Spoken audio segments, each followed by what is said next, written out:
What's up, guys? I am back with yet another video. I think it's been like a month. Not really sure, to be honest, but I wanted to do my NFL awards and NFL stat leader predictions. So I don't really have too much to say. I'm gonna try. I say this every single time, but I'm gonna try to start uploading more. I gotta really get off my ass and actually start making videos again. But let's just get right into it. Why don't we? So I'm gonna start with the regular NFL awards, and I'm gonna go from the bottom up. So we're gonna start with Coach of the Year. I think the 2025 NFL Coach of the Year is gonna be Mike Vrabel. He is changing that culture from what it looks like, and I think that big leap is gonna make him like a first-time Coach of the Year, like first year with the Patriots. I think he actually has won Coach of the Year before with the Titans, but he's gonna win it again, and I think people are gonna remember why. Probably shouldn't have been fired. So this award is actually a new award, I think, that just got announced last year, and it's a Protector of the Year. So for the best offensive lineman, and honestly, I was just looking at the Eagles O-line because I think it's gonna be someone on there, and I just picked Jordan Mailata. But if it was Tristan Wirfs, if it was, I don't know, Will Campbell, if it was Penei Sewell, if it was literally anybody, I wouldn't be surprised. But I'm gonna just go with Mailata because I think the attention he got last year and what he did for that team and how amazing that O-line was, I think that's a fair pick. So again, going from the bottom up, we have Comeback Player of the Year. And my 2025 Comeback Player of the Year, I think it's pretty easy. I don't think there's a lot of good candidates this year, but the one that stands out from the others is Aiden Hutchinson.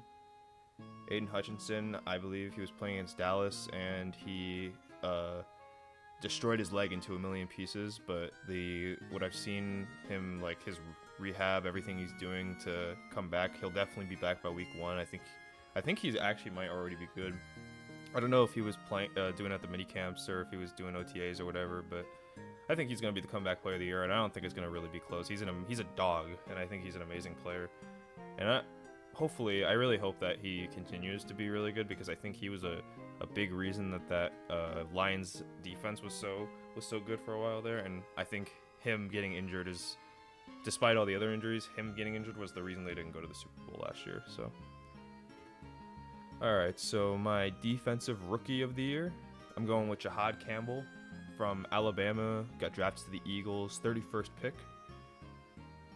I don't know. The Eagles always manage to get these elite defenders in the first round, and honestly every other round. And honestly, with all the players on defense that they lost in free agency, I think he's gonna have more of a chance to shine.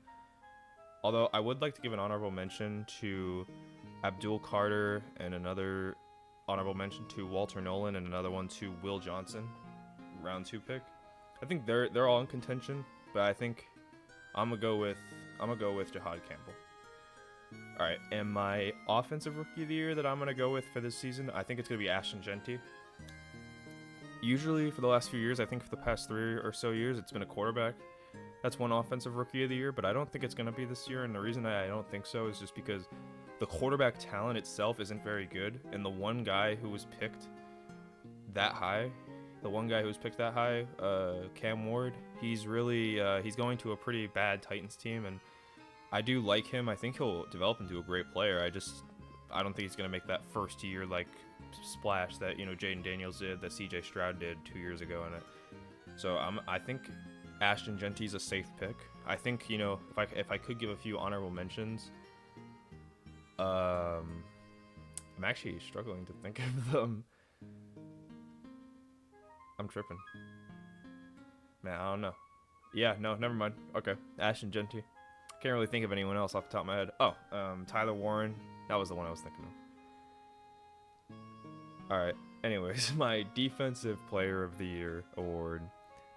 There's a few. I think before all the contract BS, I think Trey Hendrickson would have been my choice, but I'm not going to go with him just because of everything that's going on.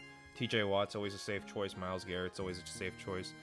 But even though I did this last year, I'm going to go with Max Crosby. I think, he's a dog. He's just barely has any drama surrounding him, and I think TJ's is holding out. Myles Garrett almost held out, because he wasn't getting that contract, and Hutchinson's just coming back, and I think Max Crosby, this is gonna be the year that he actually gets the award. I don't think he has a defensive player of the year. I don't think so anyways. All right, and my offensive player of the year, I wanted to go with a different pick here.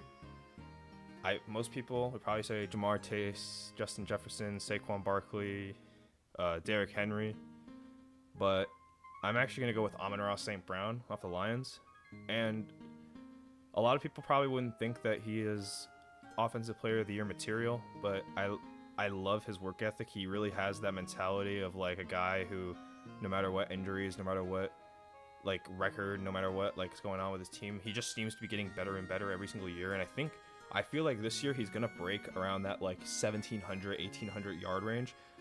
We'll get down to the stat leaders later, but I like Amon-Ra St. Brown for Offensive Player of the Year. I think it's going to be kind of like a close, tight race. I think there's going to be a lot of great offensive talent this year.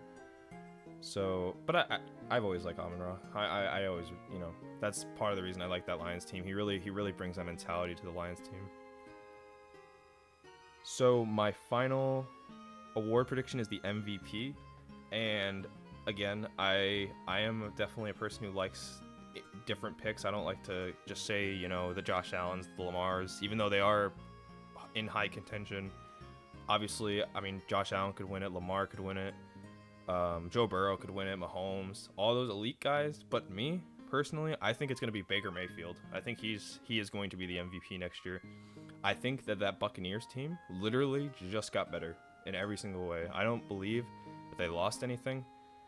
They drafted a receiver in the first round, and even though, you know, he's going to be third on that depth chart, he's going to add that piece that is going to help Baker just have another target that's going to be open, which in turn will open up guys like Godwin, who open up guys like Mike Evans. And, you know, they have the two running backs. They have Bucky Irving and Rachaad White. So it's like there's going to be so many targets. They have a great offensive line. The defense is good. I think they're going to get, you know, enough stops to let the offense do its thing. And I think because of that, Baker is going to be able to drive up his numbers. And I also think the Bucs are just going to, in general, be better this year. So, is it a dumb pick? Probably. But I'm going to actually go, I'm going with Baker Mayfield as my MVP. All right, so moving on to the stat leaders. A lot of these are going to correspond with my award winners, not all of them. But we'll just start out with the passing yards and passing touchdowns leader. And like I said, you know, I think it's going to be Baker Mayfield for both passing yards and passing touchdowns. And I think that's what's going to be the surprise pick, is that he's leading in both of these stats. Not really much to say here. I think I already explained why. So we'll move on to my rushing yards and rushing touchdowns leader. I think for rushing yards specifically, I think it's going to be Derrick Henry. He's going to lead in rushing yards, and I don't think he's slowing down, even though he has like 32. He's getting up there, but I think he's going to be one of those timeless guys. He's just not going to age. But for my rushing touchdowns, I actually have Bijan Robinson. I mean, physical, force of nature, you know, an amazing player. Again, he's a guy who's been improving every single year he's been in the league. I don't know if he's been in for 2 or 3 years now, but he's improving. So moving on to receiving yards leader and receiving touchdown leader. For my yards, I have Amon-Ra St. Brown as my leader for yards. However, for receiving touchdowns, I'm going to go with Jamar Chase. I think even though, you know, he has Higgins on the other side, just having Higgins there is going to open up Jamar. And I think with Jamar being open like that, I think that he's going to get all the touchdowns. Even though, you know, Higgins is going to get all the yards, he's going to get a lot of yards. He's going to put up a good season. I think just Jamar having, you know, just having 2 elite wide receivers, that's going to leave Jamar open a lot, and I think this is going to run up his touchdown total, even though, again, I don't have him for, like, Offensive Player of the Year or anything like that. So the second to last one I have is my sack leader, and for sacks, Max Crosby. Not much to say there. Again, I did say, you know, a lot of these are going to correspond with my NFL award winners. And the last one that I have is interception leader, which I'm going to go with Xavier McKinney off the Packers, you know, former New York Giant, you know, probably shouldn't have ever let him go. He's, you know, literally left our team year 1 with the Packers, he put up 8 interceptions or 9 interceptions. reason I'm picking Xavier McKinney for leader in interceptions is because Jair Alexander got cut off that team, and I think because of that, I think that's gonna, they're gonna play McKinney in a few different ways, and I think he's gonna get more involved on that defense, just in terms of coverage and just being able to pick off the ball and having opportunities. So that's why I'm gonna go with McKinney as my interception leader. I mean, I think he was leading in interceptions last year too, so I don't know. This isn't really a hot take. But yeah, that's about all I got for this is my NFL awards and NFL stat leader predictions. It's not super in depth, and honestly, I just kind of came up with this on a whim. But I like to get these predictions in before the season starts because realistically, we're only really like 2.5 months away from the season. So I do hope you guys enjoyed. It's just kind of nice, easy. Just gonna put a little finesse over it, and we'll just see how it does. So hope you guys enjoyed. See ya.